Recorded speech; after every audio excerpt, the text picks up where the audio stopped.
Bonjour à tous et bienvenue sur ma chaîne Caro Magic Books. Donc je voulais d'abord vous souhaiter une bonne année. J'allais dire une belle fête de fin d'année, mais non, c'est passé. Je voulais vous souhaiter une bonne année. Tout ce qui peut vous faire plaisir pendant cette année 2023 qu'on espère moins dure que les précédentes années qu'on a connues. Voilà, espérant un petit peu plus de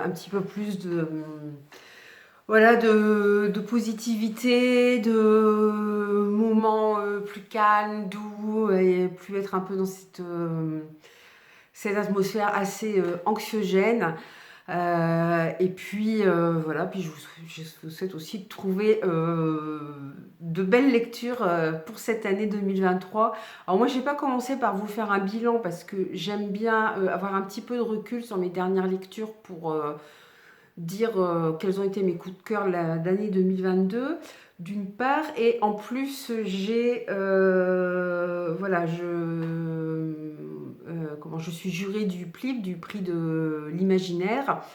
Et là, en fait, je me suis fait un gros craquage. On m'en a offert aussi des livres du PLIB.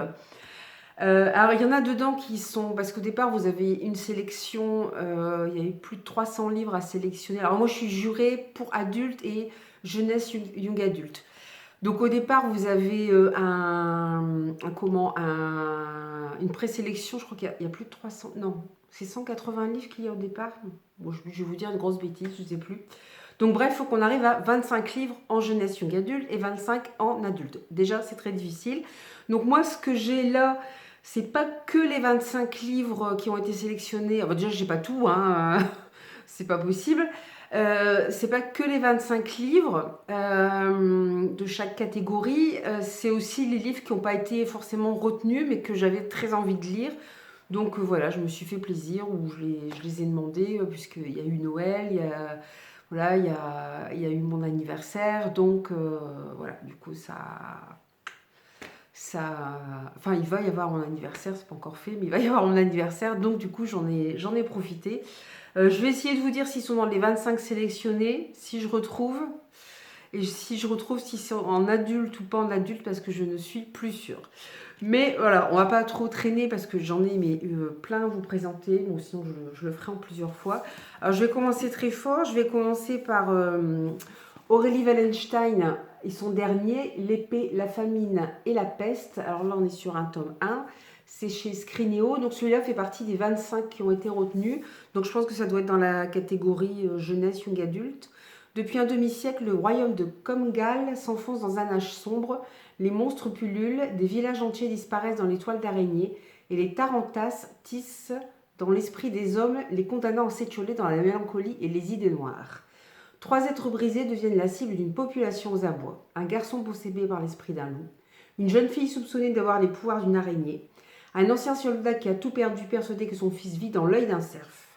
Pourchassés par le chef de l'Inquisition et son archère, ils vont devoir s'allier pour survivre. Mais sont-ils des boucs émissaires ou au contraire 3 redoutables fléaux qui porteront le coup de grâce à ce monde agonisant? Alors c'est le premier tome d'un diptyque. Alors le deuxième, je pense qu'on pouvait il est peut-être sorti le deuxième, parce que je l'ai vu. Alors je l'ai vu sur les réseaux, mais je ne sais pas si c'est parce que les booktubeuses l'ont eu avant ou s'il est déjà sorti, je ne sais pas trop. En tout cas, je l'ai vu passer. Il paraît les deux sont très bien, mais je ne suis pas sûre que le deuxième soit déjà sorti. Ensuite, alors moi, c'est un auteur que j'aime beaucoup, Fabien Clavel. Alors celui-là, par contre, n'a pas été retenu dans les 25. Mais moi, j'aime beaucoup Fabien Clavel. Donc, évidemment, quand j'ai vu que dans la liste, il y avait des Fabien Clavel, j'ai sauté dessus. Donc là, c'est la Néréide et c'est aux éditions Nemos. Pardon pour la prononciation. Alors, 3 brûlent. Les guerriers grecs vainqueurs reprennent leur navire. Parmi eux se retrouve le prince Niréus de Cimée. Arrivé très jeune à la guerre, il en revient balafré et écœuré par les combats. Il ne demande plus qu'à retrouver sa petite île, comme Ulysse son Ithaque. Cependant, sa propre Odyssée ne sera pas de tout repos. Sous l'œil des dieux olympiens, il va errer longtemps en Méditerranée, affrontant Amazone, Gorgone et Telchine dans un périple qui l'emmènera jusqu'aux enfers. Bon, je ne vous en dis pas plus. Voilà, ça... Ah, et puis c'est marrant, ils ont fait comme pour Homère, pour l'Iliade et l'Odyssée, c'est-à-dire qu'ils ont fait des chants. dans l'Iliade et l'Odyssée. J'étais fan de mythologie grecque, donc j'ai tenté de lire l'Iliade.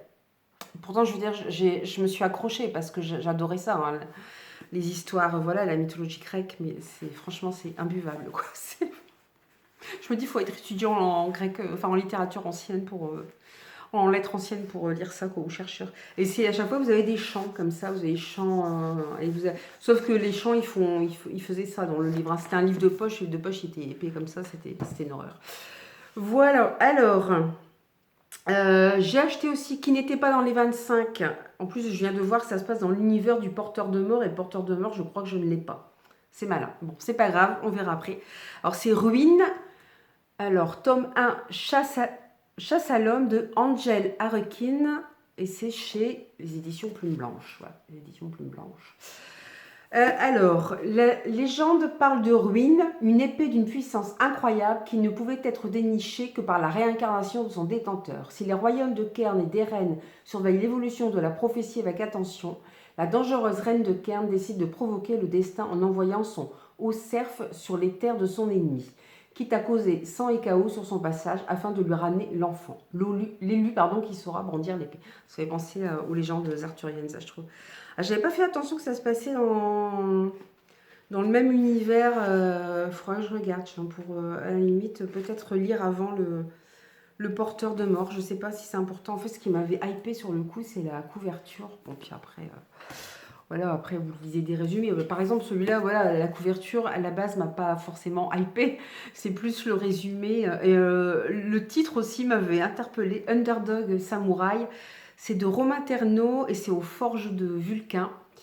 Il est assez court d'ailleurs celui-là. Alors celui-là n'est pas non plus dans les 25. Vous allez voir, j'en ai très peu dans les 25 en fait. J'étais tentée par d'autres. Après, il y en avait pas mal pour lesquels j'avais voté quand même qui étaient dans les 25. Donc... Puis même, il y en a tellement, parce que de 80, vous devez passer à 25. Donc il y en a, vous les enlevez, mais vous les enlevez pas de gaieté de cœur, quoi. Parce que sur les 25, enfin moi, il y en avait 40 quasiment dans chaque catégorie, je voulais garder. Encore plus en jeunesse, je crois. Donc c'était compliqué. Donc Underdog Samouraï. Un jeune homme, un peu loser sur les bords, se procure un sabre japonais sur le dark web. Hélas, l'objet de collection s'avère être un faux qui se brise en 2 temps 3 mouvements. Pris de rage, car à l'époque moderne, il n'y est pas de plus juste gourou que celui de la personne qui, sur le web, a acheté à son insu un truc en toc, notre héros part au Japon pour se venger des Yakuza qui ont abusé de sa crédulité. Il est très courageux, hein, ou complètement inconscient. Ce qui n'était au début qu'une simple expédition sanglante et vengeresse se transforme très vite en une quête des origines où, au contact de sumotori sensibles et de yokai goguenards, le jeune homme va découvrir qu'il est peut-être l'élu dont parlent d'anciennes prophéties. Voilà.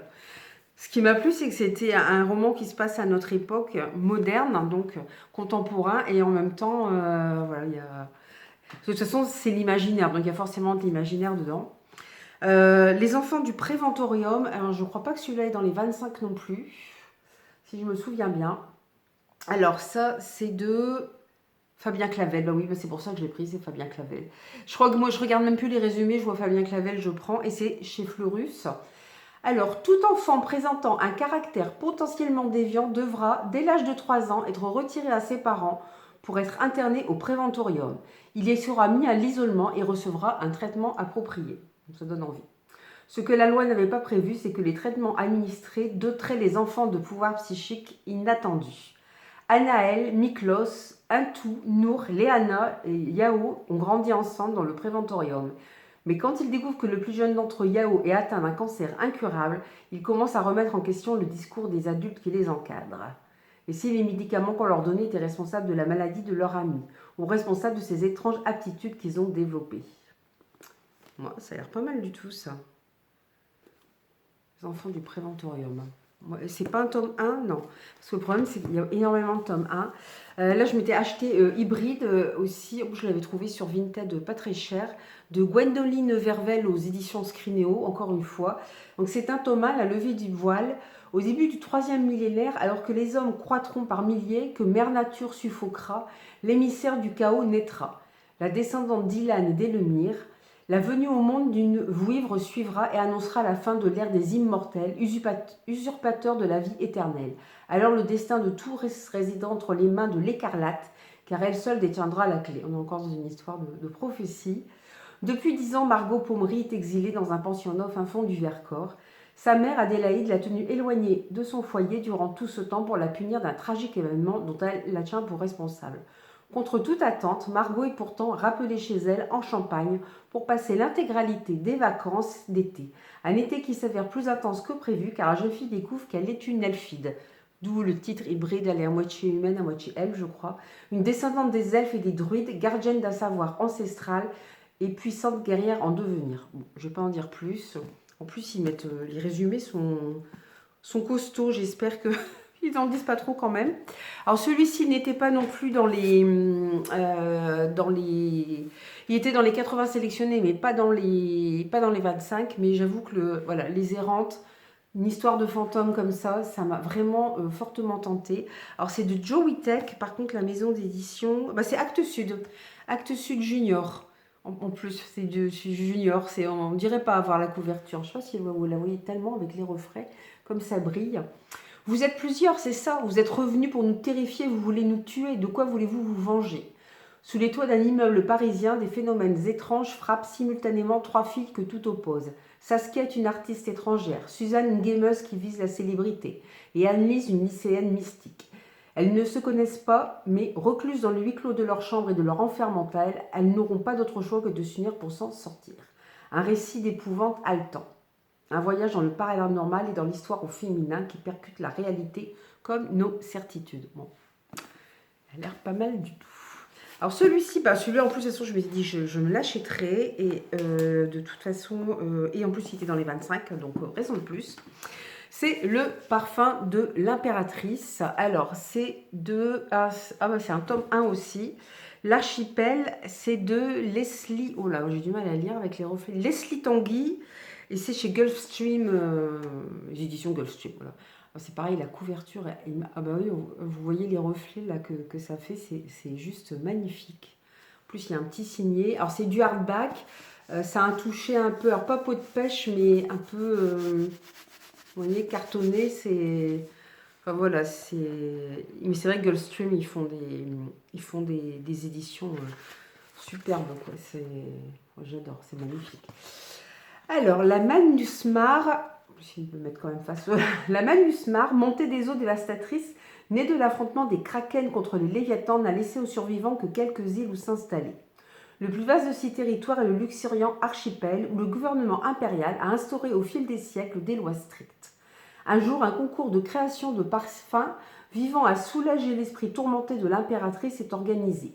Nimue, l'apprenti passionné de la compagnie de thé Luguen, le parfumeur Laciterne... Oh pardon, je recommence. Nimue, l'apprenti passionné de la compagnie du thé, Luguen, le parfumeur taciturne, et Tidorel, l'exubérant affichiste, sont prêts à tout pour trouver la fleur légendaire qui leur permettrait de l'emporter, même si cela implique de passer les frontières interdites par-delà l'océan. C'est pour ça que je pense qu'on voit un bateau aussi. Je ne sais pas si vous le voyez là. La couverture est magnifique. J'en ai un autre de Gulfstream, je ne sais pas si j'aurai le temps de vous le présenter, mais il est magnifique. Alors celui-là, on m'en avait, c'est encore Fabien Clavel, je suis désolée. Mais il y a longtemps que j'ai pas lu de Fabien Clavel. J'avoue que j'en ai lu beaucoup et j'avais plus trop le temps avec les SP. Et on m'avait beaucoup parlé de ce livre en me disant qu'il était super. Et j'étais étonnée, il n'a pas été retenu dans les 25, mais bon, c'est comme ça. Ce sont les Orphelins du Rail, donc c'est chez Rajo. C'est pareil, vous voyez les couleurs que ça fait. Enfin, moi j'adore. Hein. Je m'en lasse pas de les regarder, ils sont magnifiques. Apparemment, ça doit être un one-shot, j'ai l'impression. C'est pas trop. La vie de Mélie de Budapest est bouleversée quand elle fête ses 13 ans. Comme tous les orphelins de son âge, elle est invitée à participer à une chasse au trésor à travers l'Europe. La course à l'Adamant. On donne à Mélie un passe-gare qui va lui permettre de vivre comme les richissimes voyageurs qui sillonnent l'Europe à bord de trains gigantesques et fabuleux. Mais pour certains orphelins, la course est plus qu'un jeu et pour s'emparer des pièces du puzzle qui indiquent l'emplacement du trésor, ils sont prêts à tout. Voilà. Ça promet. Alors celui-ci m'avait tenté par... je me dis que peut-être je pourrais... Non, je ne vais pas pouvoir le lire tout de suite avec mes enfants. dans peu de temps, je pense, où je le leur lirai. Peut-être eux pourront peut-être pas le lire, mais je pourrais leur lire. Il a pas, je pense, crois pas qu'il a été retenu non plus dans les 25. Mais on est dans la jeunesse. C'est la malédiction du manoir Cunningham. Alors ça, c'est de Sébastien Pégoin et c'est aux éditions Fleurus. C'est ça qui est bien avec le Plip, c'est que vous découvrez plein d'autres livres, mais que vous augmentez fortement votre wishlist. Avez-vous déjà eu l'impression que le sort s'acharnait contre vous, comme si vous étiez tombé tout droit dans un piège? C'est ce que mes sœurs et moi ressentons depuis que nous habitons dans ce manoir. En plus, j'adore les histoires de manoirs hantés, tout ça. Vous allez voir dans mes prochains bouquins, il y a plusieurs histoires comme ça, de maisons un peu bizarroïdes, de manoirs hantés, enfin j'aime beaucoup. Au début, bien sûr, il n'y avait rien à craindre, tout semblait merveilleux ici. Mais la peur nous a vite envahis, quelque chose nous épie, quelque chose s'en prend à nous, j'en suis certain. Et si le manoir était en train de réveiller des monstres tapis en lui? Et si, en y déposant nos valises, nous avions nous-mêmes enclenché une terrible malédiction? Voilà, donc c'est de la jeunesse, hein, 14,95 € en plus, il est pas cher. Ouais, c'est vrai qu'il est écrit assez grand.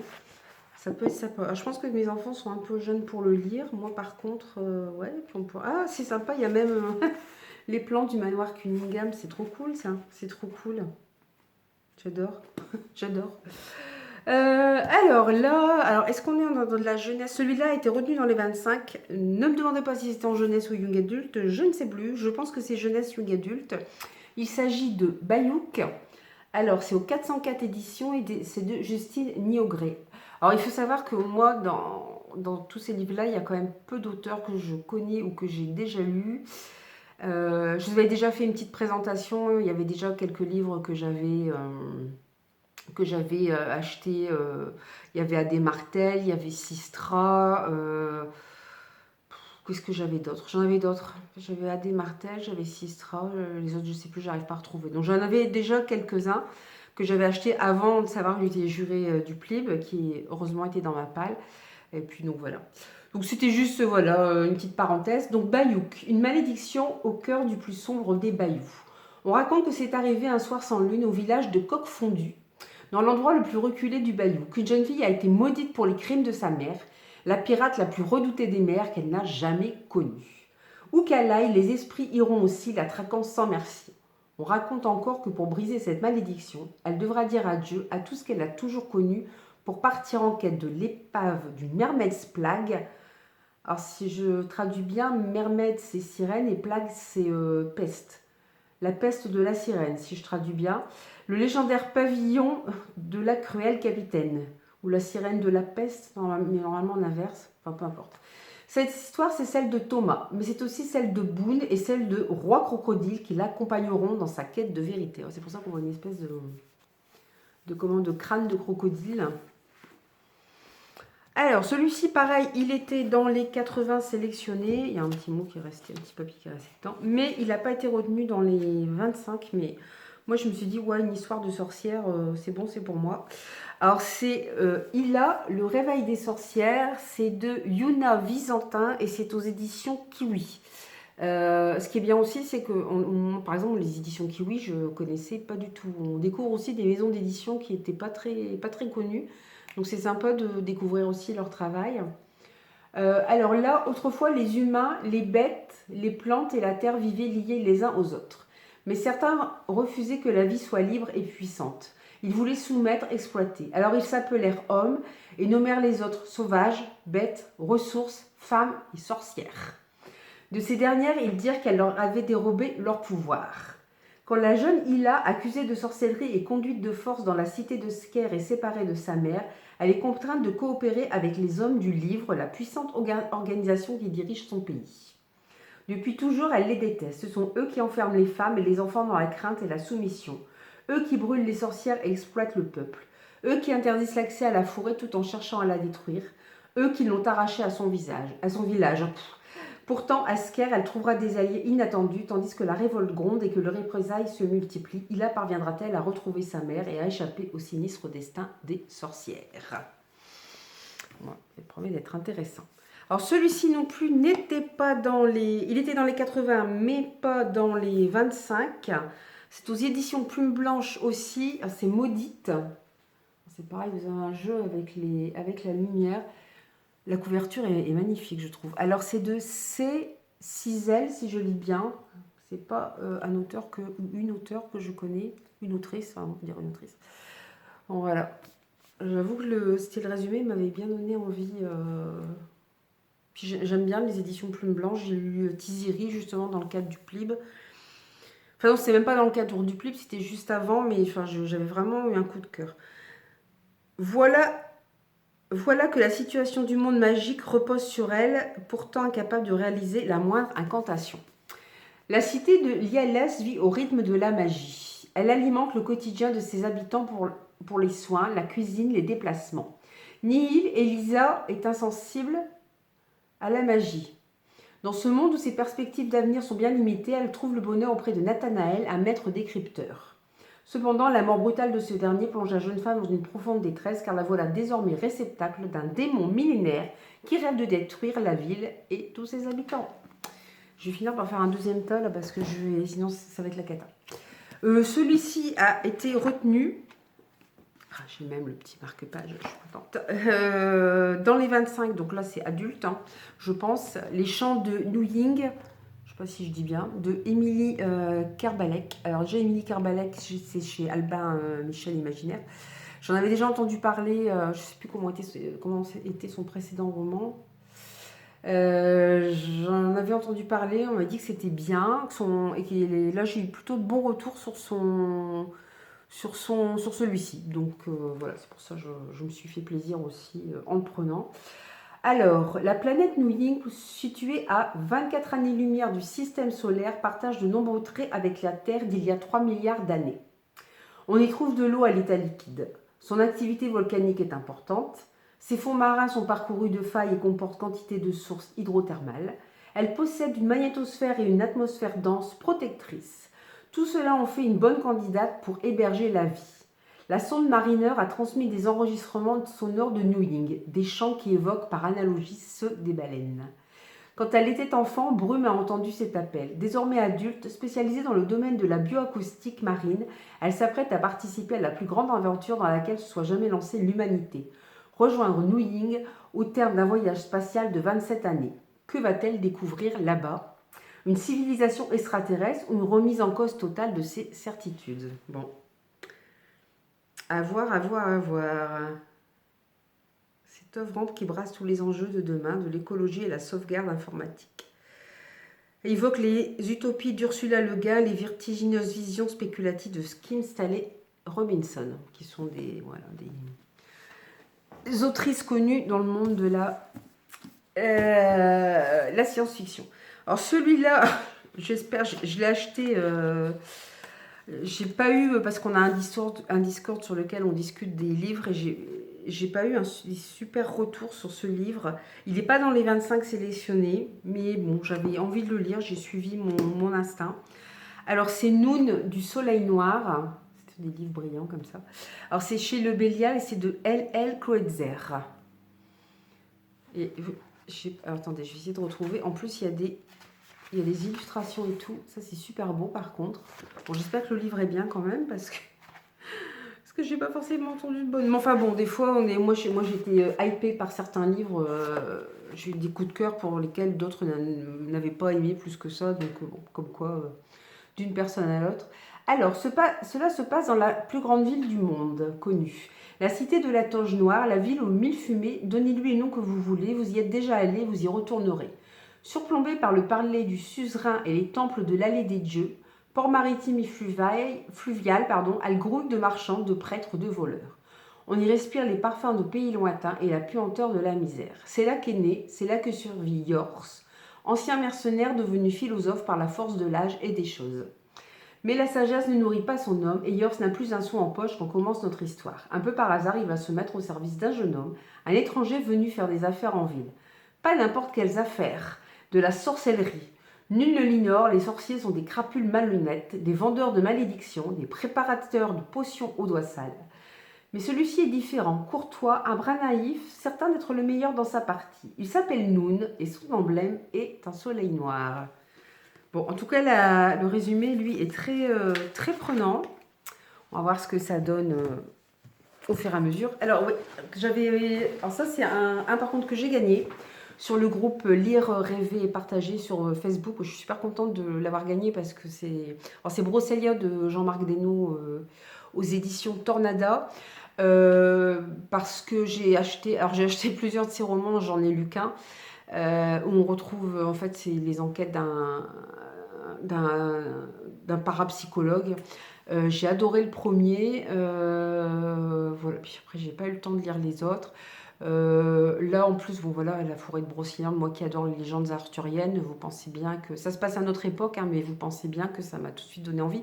En plus, encore une fois, nous allons avoir, si on arrive à montrer, un château ou un manoir hanté.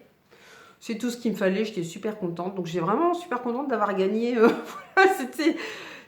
j'en suis pas revenue quand je me suis dit, ouais, ou quand même le hasard fait bien les choses. Alors, Megan Greyford, une jeune journaliste passionnée par l'exploration de lieux abandonnés, a localisé un vieux manoir dans la forêt de Brocéliande. Ses occupants semblent avoir fui précipitamment. En se faufilant dans cette bâtisse isolée, Megan ignore encore que son histoire n'est pas peuplée de magie et de fées, mais d'horreur et de sang. La nuit, quand tout est calme, le manoir Brocélia se réveille. La nuit, quand tout est calme, les atrocités de son passé reprennent vie. La curiosité est un vilain défaut. Megan aurait mieux fait de s'en souvenir. Voilà. Donc celui-là, il n'a pas été retenu non plus dans les 25. Et je vous dis, moi, j'étais super contente de l'avoir. Alors ça va être une première pour moi. J'ai jamais lu cet auteur. Ne me jetez pas de tomates, s'il vous plaît. J'ai beaucoup de retard à récupérer, je le sais. C'est son dernier roman sorti en plus. C'est Pax Automata de Ariel Holz. Et c'est chez l'École des loisirs. Donc celui-là est dans les 25. Alors l'École des loisirs, j'aurais tendance à dire que ce serait plutôt... J'aurais tendance à dire que ce serait plutôt du jeunesse young adulte. Il y a des illustrations et tout, mais bon, je sais pas, par rapport au résumé, je suis pas sûre. Je suis pas sûre, je ne sais plus trop. Alors, donc c'est le dernier de Ariel Holz. Et s'il suffisait d'une seule découverte pour bouleverser l'histoire, je vais vous montrer correctement le livre quand même. 1889, l'empereur Napoléon III, grand vainqueur de Sedan, s'apprête à inaugurer l'exposition universelle dans un Paris mécanique, grouillante d'inventions extraordinaires. Lors de la parade d'ouverture, Philémon de Ferney, brillant élève de Saint-Cyr, se voit décerner le privilège de piloter le Zéphyr, le tout nouvel aéronef du professeur Clément Adair. Mais tout déraille lorsqu'il s'écrase sur la galerie des machines, pulvérisant le pavillon des Anglais. Car sous les décombres, Philémon découvre le corps d'un enfant fait de rouage et d'acier, aux traits particulièrement réalistes. Quel fabricant a bien pu enfreindre la loi principale de la Pax Automata qui interdit la conception d'automates à l'apparence humaine? Même Zélie, la romanicielle et mécanographe hors pair, n'a jamais rien vu de pareil. Plus mystérieux encore, l'androïde semble capable de faire exploser n'importe quel mécanisme à proximité. Pourrait-il s'agir d'une arme secrète dirigée contre l'Empire? Alors je crois que c'est son premier... son premier roman steampunk en plus, à Ariel Holz. C'est celui qui a écrit Les Sœurs Carmine, Les Royaumes Immobiles. D'ailleurs, Les Royaumes Immobiles fait aussi partie de la sélection des 25. Il a au moins deux livres dans la sélection d'Ariel Holz. Je ne vais pas avoir le temps de tout vous présenter, mais ça ne m'étonne pas. Voilà. Un de ceux qui était dans la liste des 80, mais il n'a pas été retenu dans les 25, si je ne dis pas de bêtises, c'est Le sang et la chance d'Hélène P. Merel aux éditions Bragelonne. Voilà. Donc moi, par contre, il me tentait bien, donc du coup, je l'ai pris. Alors, Milan, le je marque comme ça, vous verrez peut-être mieux la couverture. Milan, le demi-frère bâtard du roi hittite et l'un des chefs de son armée, a toujours été protégé par le dieu de la chance.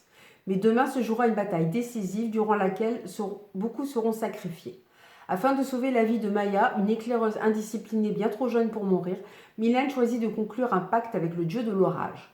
Car dans le royaume d'Atouche, que l'on surnomme le pays des 1000 dieux, il n'est pas rare qu'une divinité se mêle des affaires des hommes. Que veut donc Tarnunir, le terrifiant dieu de l'orage en échange de son aide? Au cours de la quête périlleuse qui les réunit, Milan, Maya et leurs compagnons apprendront vite que les menaces humaines ne sont rien à côté de la colère des dieux. Alors ce qui est bien, c'est pour une fois, on va parler de dieux, les dieux hittites. Donc les hittites, alors, je crois que c'était à peu près la même époque que les Sumériens. Donc je me dis, tiens, ça change, pour une fois, on va aller vers une autre mythologie. J'aurais bien aimé aussi un livre sur la mythologie sumérienne, mais il doit y en avoir aussi, hein, mais voilà, je dis que ce serait très intéressant. Je crois que je vais m'arrêter là pour ce premier book haul spécial Plib. J'en aurai encore d'autres à vous présenter de toute façon. Et puis je crois que j'ai pas tout, puis il y aura peut-être d'autres achats. Et ben n'hésitez pas comme d'habitude à me dire si vous avez certains de ces livres dans votre palle, si vous les avez lus, ce que vous en avez pensé. N'hésitez pas à mettre en commentaire. Bon, des fois je fais pas attention. Normalement j'ai des notifications pour me dire que vous avez un commentaire, mais des fois il me le met pas, alors je vois pas tout de suite le commentaire. Mais vous inquiétez pas, je vais voir quand même, et voilà, même si c'est 2 semaines plus tard, je vais quand même aller voir et vérifier. Donc n'hésitez pas à me dire s'il y en a dedans que vous avez lu ou que vous avez envie de lire. Bon, là je pense qu'il y en a forcément une partie dont que je vais chroniquer, puisqu'ils font partie voilà, des livres qui ont été retenus pour le Plib. Donc on pourra en reparler dans une autre vidéo. Et puis voilà, je vous dis à très bientôt. Je vous souhaite encore une belle année et puis surtout de belles aventures livresques, et je vous dis à la prochaine. Bye bye.